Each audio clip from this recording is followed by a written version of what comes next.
Good morning. How are you Good doing? morning.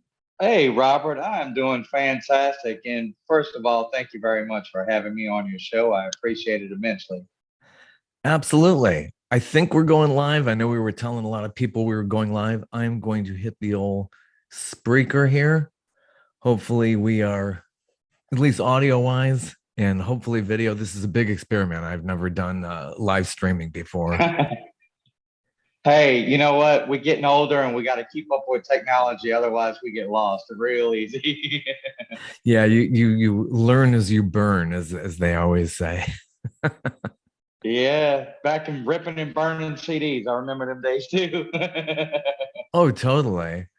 So yeah, I learned about you just over this past week. Leanne, who manages you, had written me and gave you this little write up.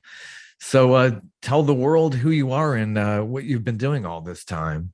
Thank you very much. I'm Gino Joubert, son of a musician. My dad was in the Jokers in New Orleans. My dad went to school with Dr. John Matt Rabenek, and Dr. John inspired my dad because he was so competitive in nature to go into a battle of the bands the following year after they had won. His band, Dr. John's band, had won the Battle of the Bands at Jesuit High School in New Orleans.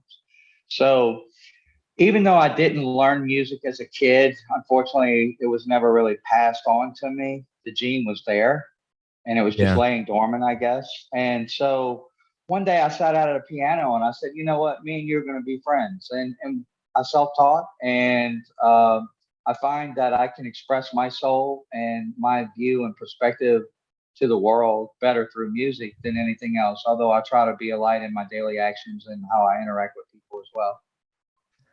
Wow.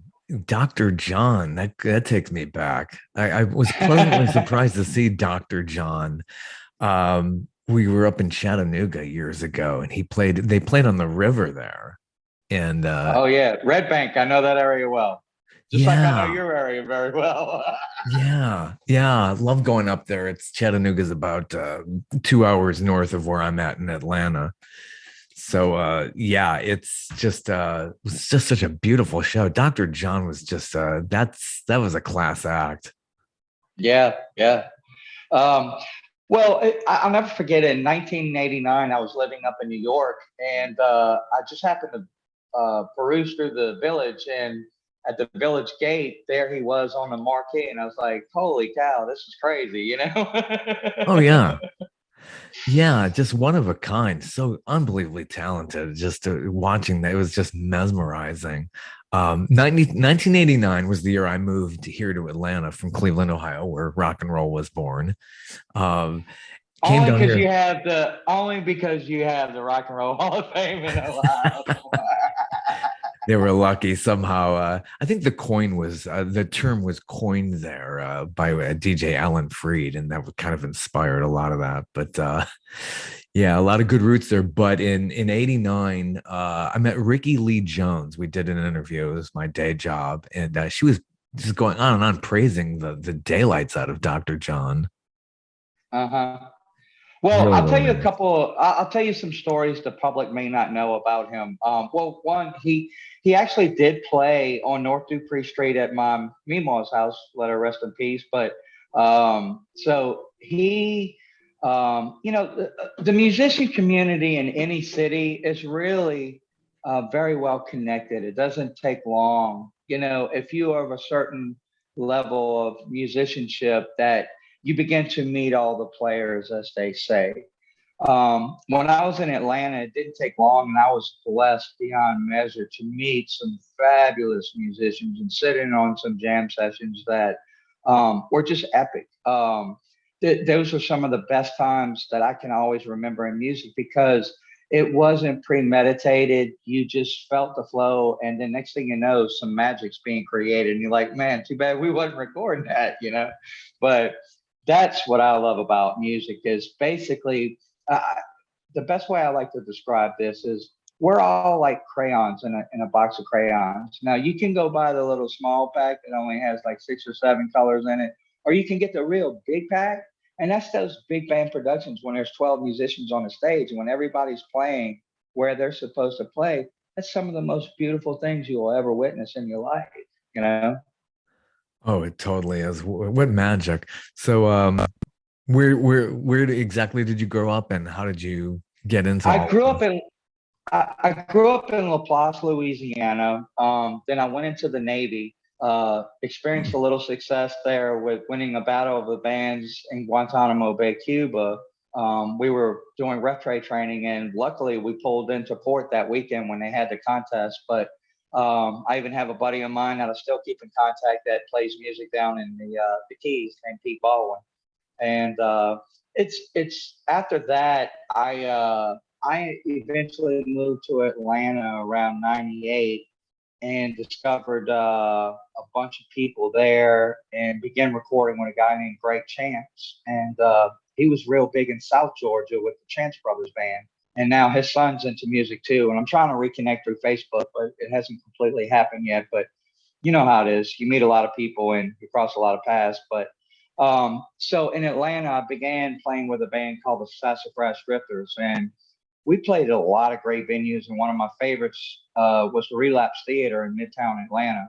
But, you know, we played all over Athens, Alpharetta, Atlanta, you know, even into the foothills like Demarest and places like that. So we got out. And we was playing that right at the time that Zach Brown was being discovered. And so like Chicken Fried had already been out for 7 or 8 years, but a lot of people didn't know that till it hit the mainstream, you know? Wow. Wow, Zach Brown. Oh my gosh. So you've been all over these parts. Yeah. Yeah. You're a lot of good music coming out of this town. Yeah, I love being able to go to places like Eddie's Attic. I always give them a plug. It's just Smith's Old Bar. yeah, I yeah. mean, love playing that place, you know? Oh, totally, totally. So you spent some time on Gitmo. I guess you Yeah. got to find your muse over there somehow. Well, let me tell you what, that was a crazy weekend because um, I actually got to go jump into the water and found the underwater cave. And that was so phenomenal to me at being 19 years old. And, you know, I actually was petting fish in the water. And I just thought that was the craziest thing, you know, because it was a new experience. Oh, that's so cool. So getting into recording, what was your first recording, and do you have a big catalog out there that everybody I should know don't about? have a big catalog because when I was with Sassafras in Atlanta, we actually only recorded 3 songs, and then I put out a song called Love Triangle, and everybody loved this song. In fact, it went on SoundClick.com and went to #1 in the subgenre of rock and roll out of 67,000 submissions. But the thing is that song became self-fulfilling prophecy within the band. And what happened was the band broke up because the girlfriend of the drummer ended up sleeping with the bassist and everything fell apart. And I was devastated. I was crushed because we had such a great Southern rock root sound, and just like that, overnight it fell apart. So I kind of went into music hibernation, as they say. I stepped away for about 10 years, and then I'd written a song back in '92 when I first started learning how to play, and I said, you know what, it's not ready for this song, and this is the song dropping today. Time for a change. Something has held me back, but I know today is it's the most ripe it could ever be for this message in this day and time. Oh wow, yeah, we could really use it. It's just like it's one thing after another. We go through a pandemic, now we got war. It's like, and then what you've gone through down over the many years in Louisiana with the hurricanes and the way the climate has changed on it. I'm sure you could speak a lot to that and what you've gone through in Louisiana. Oh yeah, you know, the thing about it most is I like not to reflect on things that are so much tumultuous or what some people like the term as negative, because where my heart is if we can quickly push away things that don't always feel like peaches and rainbows, then you know we can maybe be better in coming together with unity. Because when a hurricane or something of that nature happens, you see real quick everything that they say on the news is false, because people come together in a blink of an eye and helping each other out. So we're not these mean monsters out there that everything's portrayed, live in fear, because fear and love can never meet. They're two different energetic planes. Fear is low and love is high, you know? Yeah. So going through the hurricane, it was just like survival mode. Everything was tougher than usual, but you get through it. You just keep putting one foot in front of the other, and you have gratitude for what you do have. Then it doesn't matter. You're going to get through just about everything. I had a car wreck last Sunday, and I'm juggling 2 jobs, releasing the song, and now dealing with going see doctors and all of that. It's like, if I have one more ball, they all coming down. I can't juggle anymore. You know? There's a song in that somehow. Oh my gosh. That's the thing. Even if somebody hits you at like 15 miles per hour, it's still a jolt. I don't know how I don't go into cardiac arrest. Even if somebody just like bumps me, oh my God. I drove by a wreck the other day and like the whole front of this minivan was smashed. I'm like, this is just devastating. I can't even imagine because they're going so fast. Right. It's been so crazy. Well, And better health for you. I mean, my gosh. yeah, but hey, here's the thing. What I would like to do is, we have a war going on right now with Russia and Ukraine, and um, if this is not carefully attended to, then this could turn into World War III. And very few people realize that, it seems, looking at the pulse on social media, looking at the pulse on Facebook and whatnot. It doesn't look like other catastrophes that have happened where you see so much support, outcry, and so it's kind of boggling my mind to just see that in progression, real time, Yeah, yeah. It's just like we hadn't seen anything like this in a while. We've had conflicts all the time, but just like this is in real time now with a real devastating thing happening in Ukraine. It's just Mhm. beyond heartbreaking, definitely. So my biggest inspiration for this song is, and I think this is the message that I would love to put out to the world, is that change in my life has been dramatic. Anyone that has known me for 30 plus years or longer, um, they can see the evolution in me, and that I was a troubled youngster. I had a lot of things that I had to work out, figure out, but nobody gave me those answers. I had to find them. My changed my way of thinking, which also changed my belief systems, which also changed what I began to manifest in life. Yeah, totally. Totally. It's just it's unbelievable what you learn as you getting older and all the things you go through, and then this can come together in the song. So time for a change. When was the catalyst? When did that seed get planted and its evolution and the songwriting for that? It looks like we have dropped out here for a second, but hopefully we will be back. We are doing this live as we're coming along. Hopefully he'll come back on in here.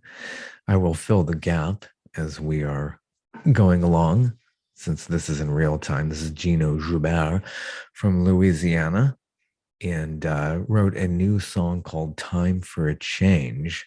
And we hope to play that video here in a few moments. And you know how technical difficulties go these days. It's just always something with these kind of live streams. Are we back? Yeah, yeah, we're I was back on filling the here. gap here.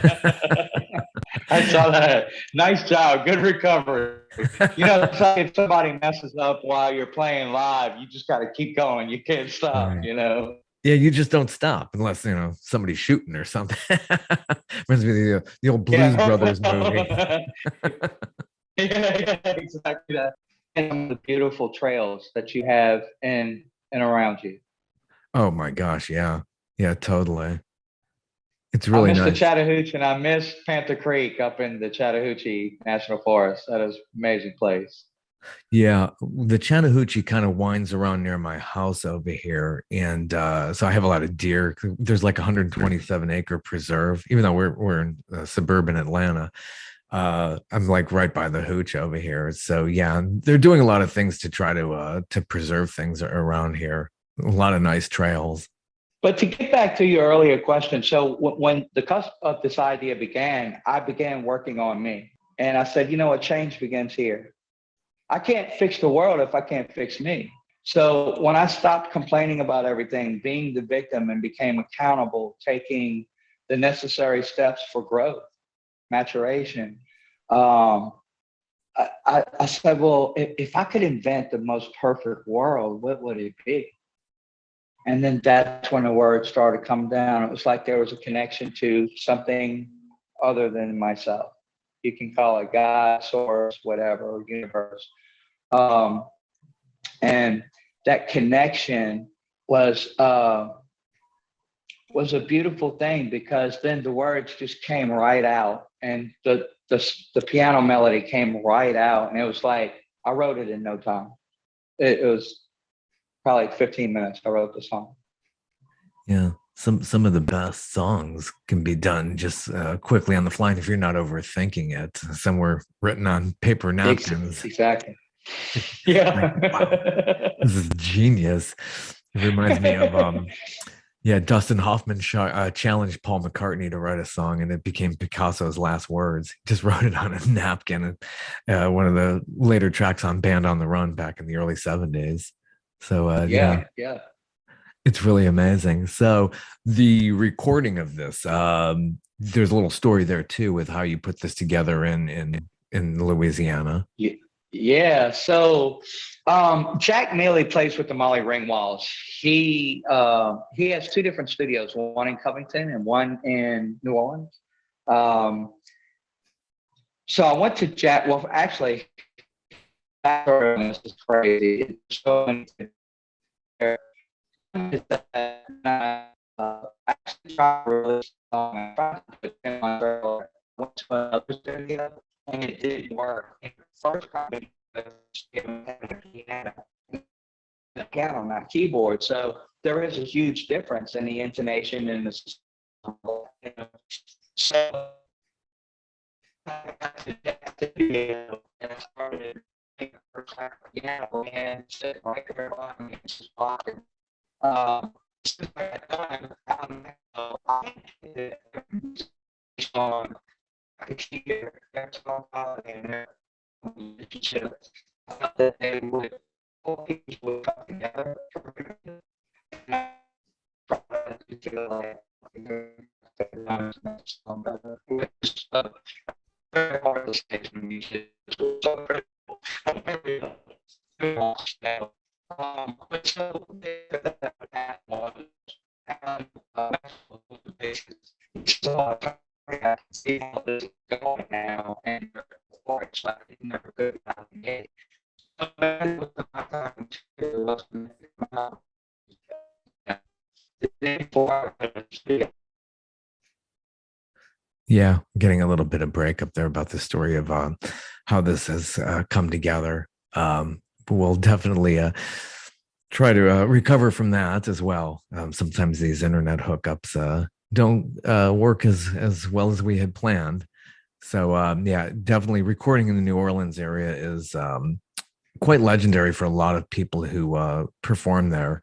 And again, I mentioned Paul McCartney. He recorded Venus and Mars back in they released the album in 1975, and he really got into the whole New Orleans sound. In fact, if you listen to Venus and Mars, there's a little intro to the single "Listen to What the Man Said," saying, "Hey, how about some time in New Orleans?" So yeah, it's there's a huge rich musical history there in New Orleans, and there's so many people like Gino who really enjoy tapping into the music and becoming inspired. Yeah, we had a little bit of a break up there as you were talking about putting together and recording the new song "Time for a Change," which we hope to play here within a second. Hopefully we can share this with the audience. I have the song loaded up here.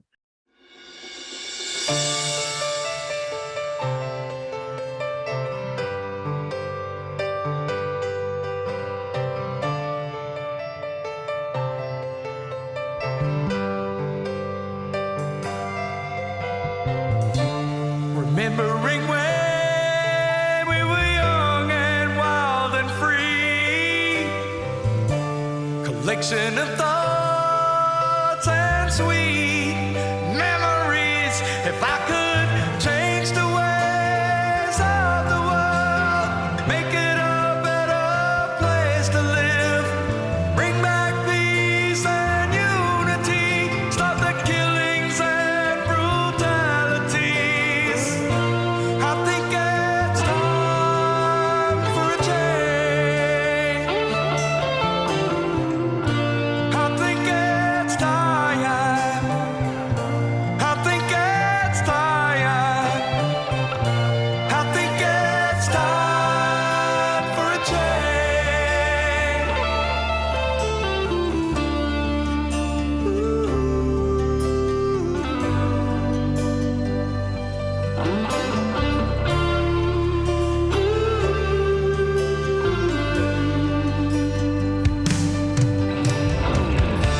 well, so much has changed since 1983. We're locking our doors, no longer safe on the streets. If I could change the ways of the world, make it a better place to live, bring back peace and unity, stop the killings and brutalities. I think it's time for a change. I think it's time. I think it's time. I think it's time for a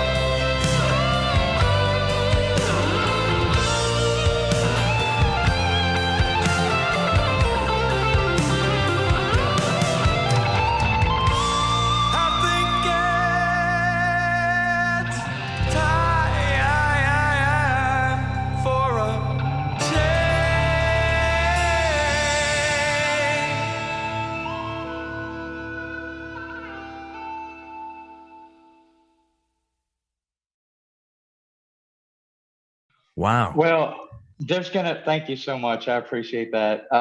There's Wow. actually gonna be a different edit than that at the very end. Yeah.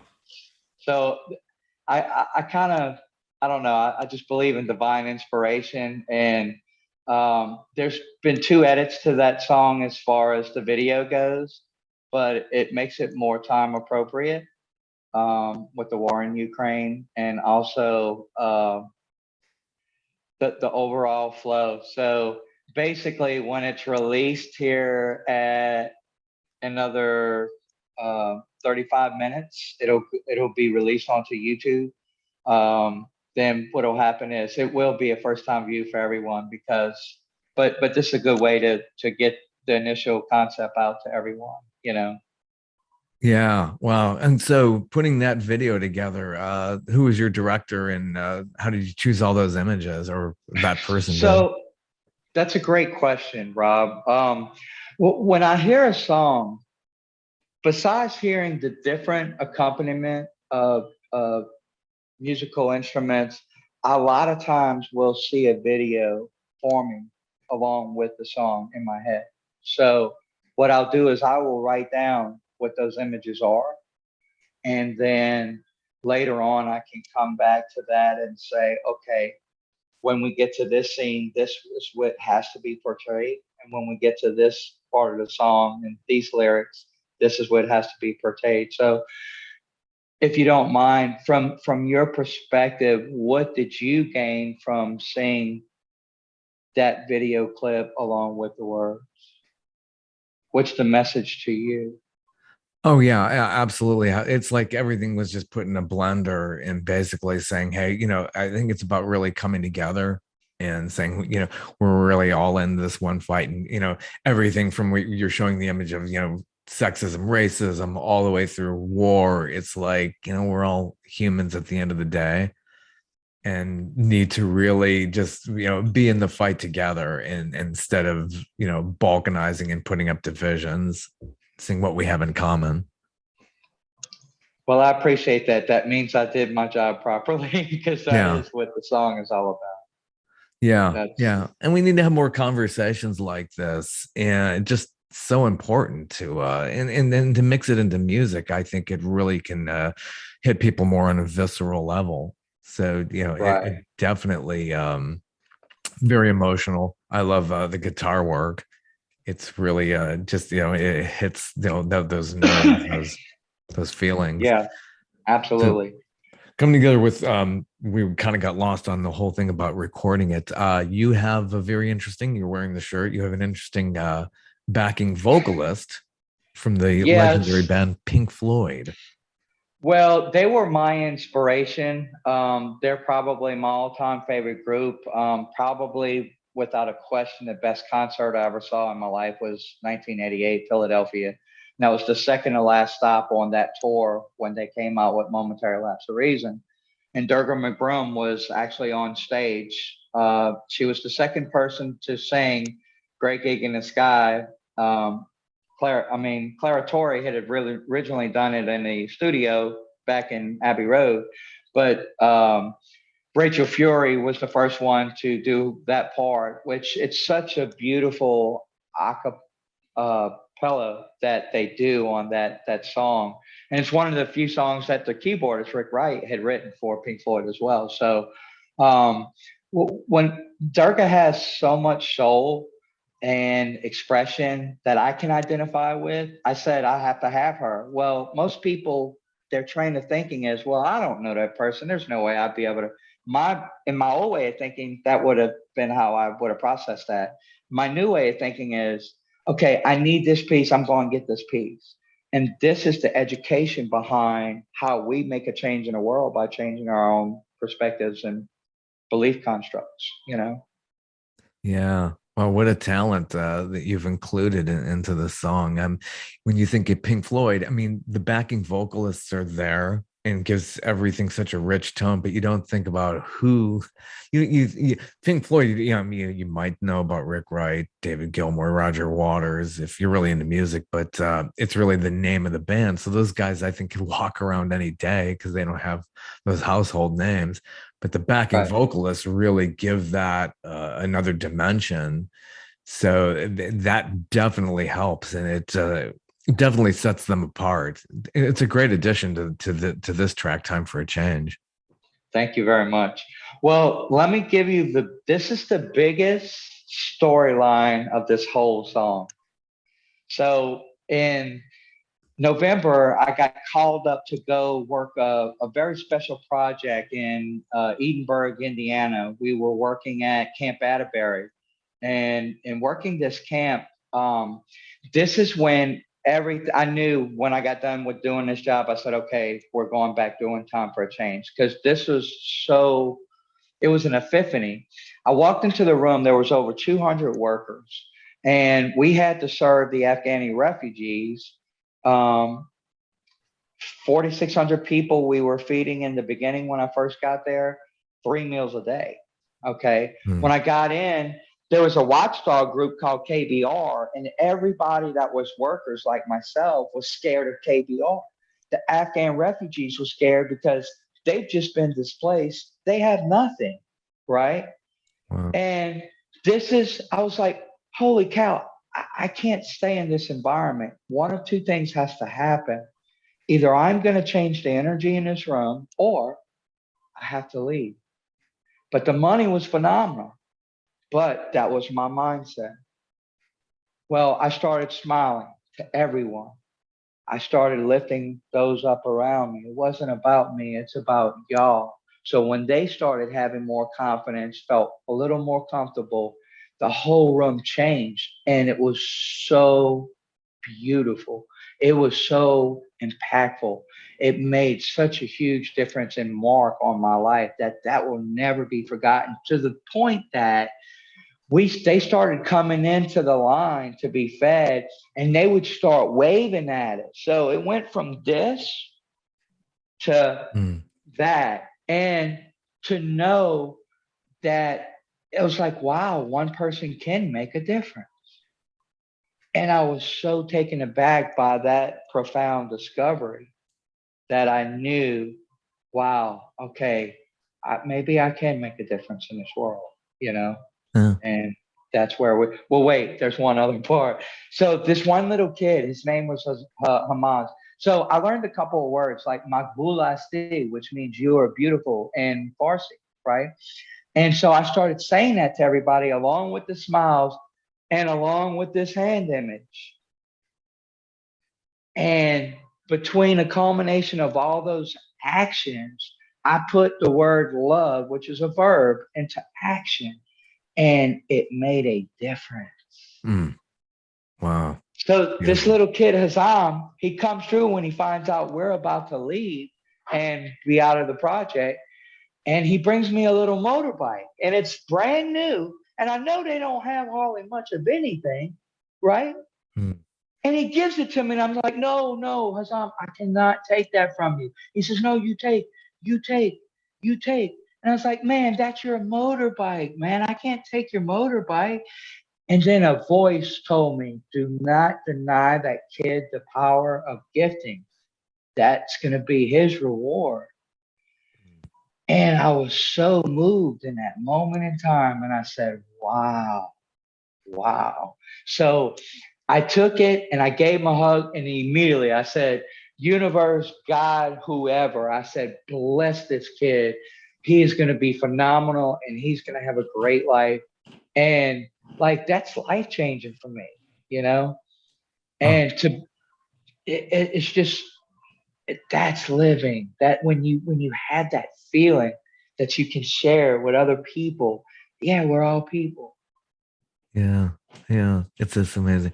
You feel that amalgam between Kansas Yes and Pink Floyd and this song. It's just, for people, it doesn't have to be a certain age, but what I grew up with, it blends it all together. And it's so familiar that way. So putting this together, I think we missed this. Who was your producer and your Jack Mealy. instrumentalist? Jack Mealy was the producer. He played guitar, but my first selection for guitar was a guy from Germany I'd found because I'm always listening to other musicians and I thought this guy was phenomenal and he is. But a lot of people don't understand about musicians is you could have a talent of playing guitar, but that doesn't necessarily mean you can create your own riffs. You can duplicate anybody's riff out there, but creating your own may be a stumbling block.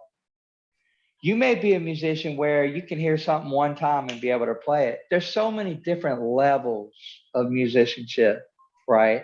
And it just didn't work out. So I said, Jack, I have to hand the baton to you. And Jack, within a day, he came back and I was like, yeah, that's exactly what I heard. Like, I didn't even tell him. So that's how magical that was. Then Alan Maxwell, a lot of people consider him one of the best bass players in Louisiana. And it's all subjective, because there's different styles. But Charlie Wooten's another good bassist whom I may have brought in on my next project. We talked right before he went to play the show in Atlanta for Mardi Gras. So there's a good chance that me and Charlie are going to collaborate and revive Love Triangle and make it fresh, So that will be the next song coming. On drums is Doug Ballot, and Doug is just such a great studio drummer because he doesn't overplay, but it's like every stick, every note is just it pops, So I knew once all those pieces were put together, it was gonna create something beautiful. And I sit back and I still like, wow, I can't believe I did that, So it's an amazing feeling. Oh, it is. It totally is. So how did you trade files? Like so many people through the pandemic have been recording songs, and it's so much easier now just to send files across Right. your vocalist So yeah. I went into the studio in New Orleans and it was me, Doug, and Alan and Jack. Now Jack did all the engineering, so he laid his guitars after the fact. Durga, she did hers remotely, just like you're saying. So we sent her the tracks. She laid her part. She sent them back. Jack mixed it down, and then when he sent me the first mix down, I was like, "Wow, this is something else, man." He did a great job mixing it down. And as you notice, I'm always giving credit to the other crayons. It's not, "Hey, look at me, what I did," because that's society. That's a broken system that everybody says, let's have normal. What is normal? It's broken. Let's create a normal that's not broken, where we can truly, like the good old days when we were kids, we can remember having a ton of friends where we played outside and we did all these activities, and there was unity, there was a bond, there was strength. We had each other's back. And slowly that was chipped away at by design so that we could be better controlled. And I don't like control, because freedom is actually something that we all should cherish and hopefully stand for. So Mardi Gras back in New Orleans. This is 2022. How's that vibe been feeling? This just happened. You just celebrated Fat Tuesday the other day.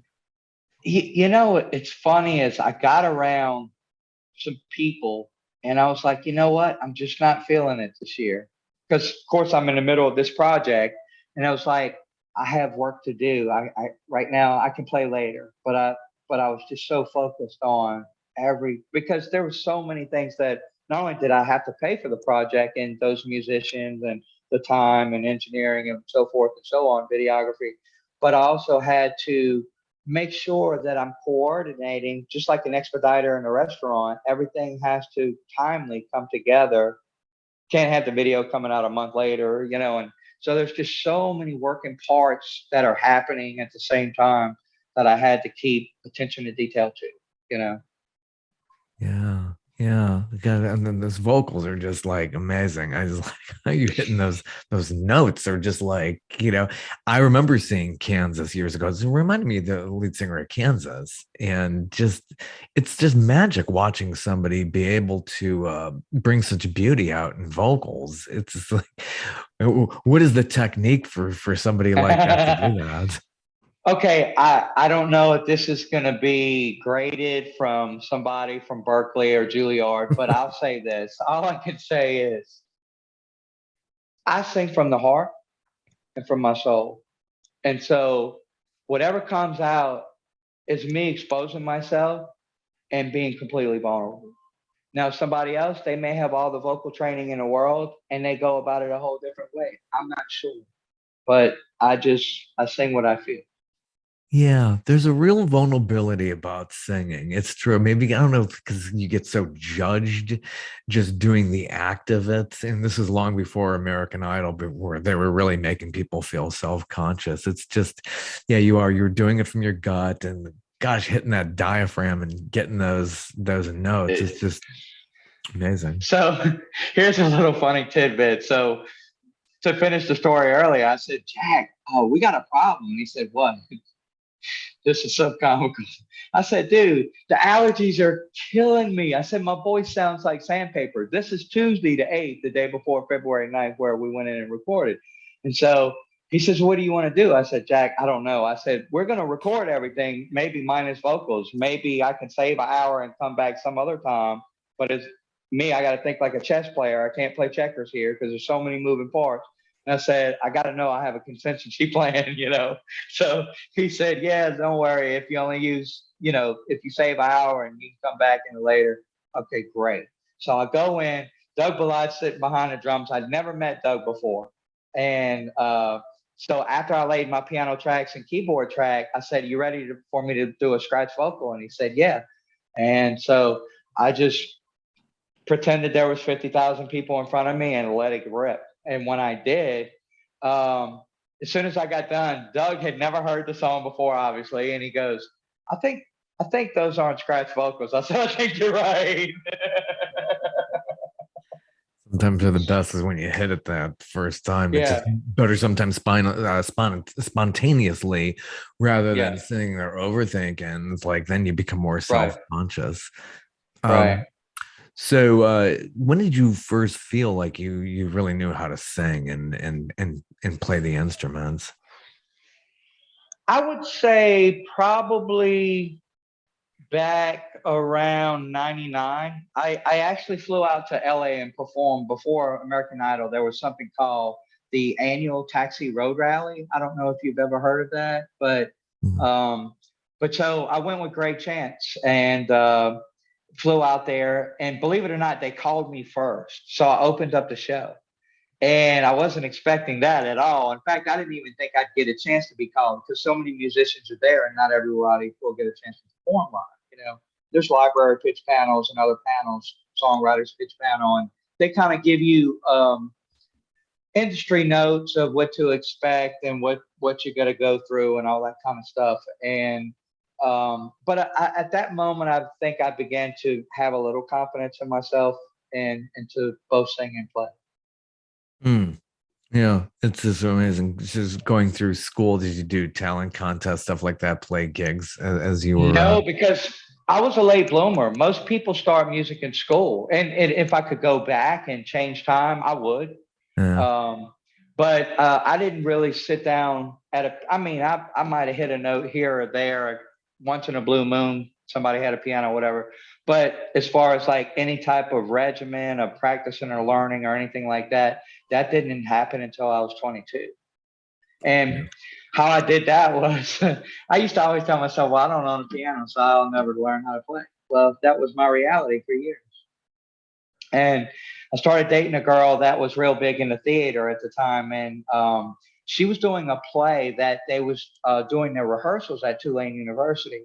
And so um, she says, well, look, while I'm going rehearse, if you want, because you've been talking about wanting to learn to play piano, there's the piano rooms right next to where I'm going to be. Why don't you just go sit down there while I'm rehearsing? I said, great idea. So I'm sitting down at a Steinway and I'm going, wow, this is a Steinway. Mm. and, and sure enough, in 2 weeks' time, I was playing Catch by Memories with both hands, and that left hand is doing an arpeggio. And I was like, holy cow, we're friends. How neat is that? That's so cool. Yeah. So, how much did you do through the Navy? How long were you in the Navy? 3 years. I was on a ship called the USS Saipan, and we were pretty much in Philadelphia and dry docks for about 3 quarters of my stint in the Navy. And then as soon as we got done with that, that's why we had to go to Cuba. We were off the coast of Cuba doing what they call rep tray training, and that's to make sure that the ship is seaworthy. And so you got to run all these tests. And I worked on the flight deck, and it was long hours. And after that, long hours, we'd still go practice music and Oh, get yeah. ready for this contest and all that. So it's a love, it's a passion. Oh, absolutely, it is. So, getting back to live performing, what does the future look for you as you forge ahead? That's a good question. I was playing on Frenchman in New Orleans up until COVID. And then when they shut everything down with COVID, I stopped playing live with the exception of a couple things like some sessions online, sessions live. But I'm actually in communication right now with two different promoters. And we wanted to wait till the release of this, then start drawing up a plan. And one of the promoters has a couple of places in the Midwest that are, she says that would be ideal for you. So all of that's right now in the planning stages. And as soon as that's released, I'll definitely let everyone know. Great. Well, best wishes to you and everything going forward, and hope to see you in New Orleans soon. It's been a while since I've been there. I actually visited there in, I believe, '04. This was a good year and a half before Katrina. And Uh-huh. Convention and Visitors Bureau was ever so gracious. They treated me to a night at Galatoire's. And Oh, that's a lucky experience. oh my Lord, I don't think I ever ate better than that. Wow, that cuisine. Visit New Orleans, everybody. Even I see this many years later. I did some travel writing on the side. So and one of those trips was New Orleans, and was just love Bourbon Street and then the outlying areas too. Yeah. Just beautiful place. Well, I tell you what, you couldn't have picked. I mean, between that and Commander's Palace, that are probably two of the the biggest places you can eat in New Orleans. And I used to be in the food industry in my younger days, and so I have a little background in that as well. Yeah, what a great place. The music, the culture, the food. It's just, and such a See, gift to the world. that's my version of the New Orleans Trinity. If you have good music, good food, and good friends, when you put all three together, that's a recipe for success. Totally is. Totally is. Well, thank you for your time. Best wishes. The new single is out. Time for a change. Thank And you so much. hope that gets a lot of play, not only in your part of the world, but everywhere. So we could all Yeah, use. well, one last thing. WWOZ in New Orleans will air this starting Sunday night. So that's March 6th between 10 and 12 p.m. Dwayne Williams reviewed it and gave me excellent reviews. So he's going to pitch it to his program director as well, to where it'll go on the main rotation. So I'm working a couple angles too. I think the ripple effect will take care of itself. So all we got to do now is just let it go and let the world receive the message. Great. And if anybody didn't see it, I'm not sure if my website is actually refreshing and able to show this right now. I know I've been on Spreaker here. Hopefully people hit that. I will try to have this episode up soon. Where can we find you on the nets? You're on all the socials, I guess. Yeah. If you Google Gino Joubert, it will show, like, from the music perspective, it'll even bring up stuff from Sassafras Drifters, but also, but all the major platforms, the music is out on. Well, actually, it gets released at 7 p.m. tonight, Central Time. So Spotify, Pandora, iHeart, going down the list, all of them. It's going to be on all of them. So. Awesome. Best wishes. Great speaking with you. Man, thank you so much for having me on your show, Robert. I really appreciate you. Take care and hope to hear more from you in the future. Hey, God bless my friend. Have a good one. You too. Thank you. Bye bye.